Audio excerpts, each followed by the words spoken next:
नमस्कार दोस्तों, India news के डिजिटल प्लेटफॉर्म पर आपका स्वागत है। मैं अभिषेक सिंह।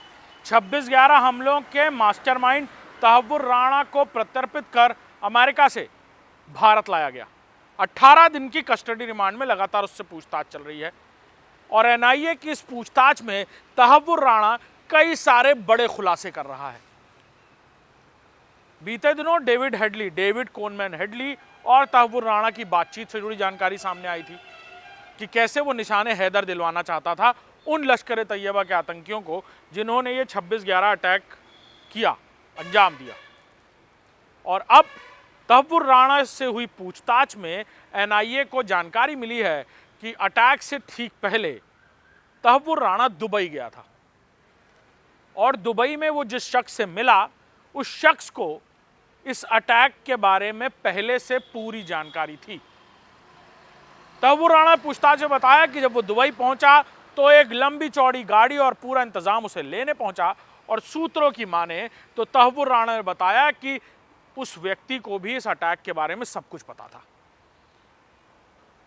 दुबई में ऐसा कौन था जो 2008 से पहले तहव्वुर राणा 26/11 के अटैक से पहले तहव्वुर राणा से मिला और उसे ये सारी बातें बताई। इशारा किस तरफ है आप भी समझ रहे हैं। दुबई में भारत से कौन जाकर बैठा और कौन मोस्ट वांटेड की लिस्ट में नंबर 1 है, लेकिन क्या वही तहव्वुर राणा से मिला था? अब तहव्वुर राणा के इस दुबई कनेक्शन के बारे में तार खंगाले जा रहे हैं। एनआईए की पूछताछ में तहव्वुर राणा ने जब कबूला कि हाँ वो दुबई गया था और दुबई में जिस शख्स से उसने मुलाकात की उसे ऑपरेशन मिक्की माउस के बारे में सब कुछ पता था। 26/11 का ही नाम पहले ऑपरेशन मिक्की माउस रखा गया था। तहव्वुर राणा से मुलाकात करने वाला ये कौन है, उसकी तरफ से क्या मदद की गई 26/11 अटैक में, और क्या अटैक की प्लानिंग और एग्जीक्यूशन का एक बड़ा नाम ये दुबई का शख्स भी है, ये जानकारियां अब एनआईए और देश की अलग अलग एजेंसीज जुटा रही हैं। वहीं तहव्वुर राणा के वॉइस सैंपल भी लिए जा रहे हैं इस बात को और पुख्ता तौर पर साबित करने के लिए कि जिस वक्त ये 26/11 का अटैक चल रहा था उस वक्त क्या तहव्वुर राणा भी आतंकियों को जानकारी दे रहा था और उन्हें कमांड कर रहा था। तहव्वुर राणा के ये वॉइस सैंपल्स टेलीफोनिक और टेप रिकॉर्डर्स में लिए जाएंगे, लेकिन देश के कानून के मुताबिक तहव्वुर राणा को इसके लिए इजाजत देनी होगी। तहव्वुर राणा की इजाजत के बिना ये वॉइस सैंपल नहीं लिए जा सकेंगे। देश के संविधान और कानून के मुताबिक अगर तहव्वुर राणा इन सैंपल को देने के लिए, यानी इस वॉइस सैंपल को एनआईए को देने के लिए इनकार करता है तो एनआईए को इस पूरे मामले को कोर्ट ले जाना होगा।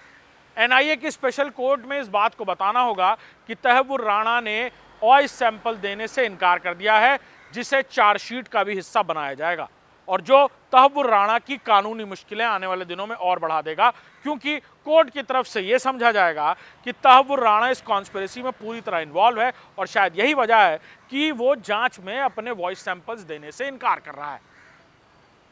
हालांकि एनआईए का मकसद तहव्वुर राणा के वॉइस सैंपल्स लेने से बिल्कुल साफ है कि उस दौरान 26/11 अटैक्स के वक्त जब आतंकियों को एक के बाद एक टेलीफोन से कई सारे आतंकी कमांडर एक के बाद एक जानकारी और डायरेक्शंस दे रहे थे, इंस्ट्रक्शंस दे रहे थे, तो क्या उस वक्त तहव्वुर राणा भी वहां मौजूद था और उसने भी टेलीफोन कॉल के जरिए, वायरलेस कॉल्स के जरिए, सैटेलाइट कॉल्स के जरिए उन आतंकियों को कोई इंस्ट्रक्शन दिया था?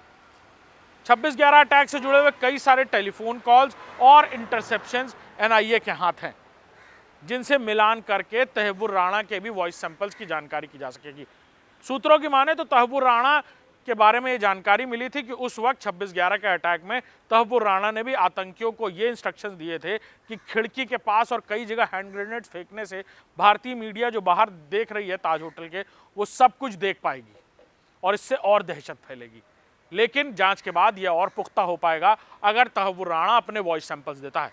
और एक के बाद एक अब तहव्वुर राणा के दुबई कनेक्शन और उस शख्स के बारे में भी एजेंसीज जानकारी हासिल कर रही हैं और धीरे धीरे तहव्वुर राणा से पूछताछ में 26/11 अटैक और उससे जुड़े हुए सभी साजिश करने वाले लोगों के चेहरे से नकाब उठता हुआ आने वाले दिनों में और भी नजर आएगा।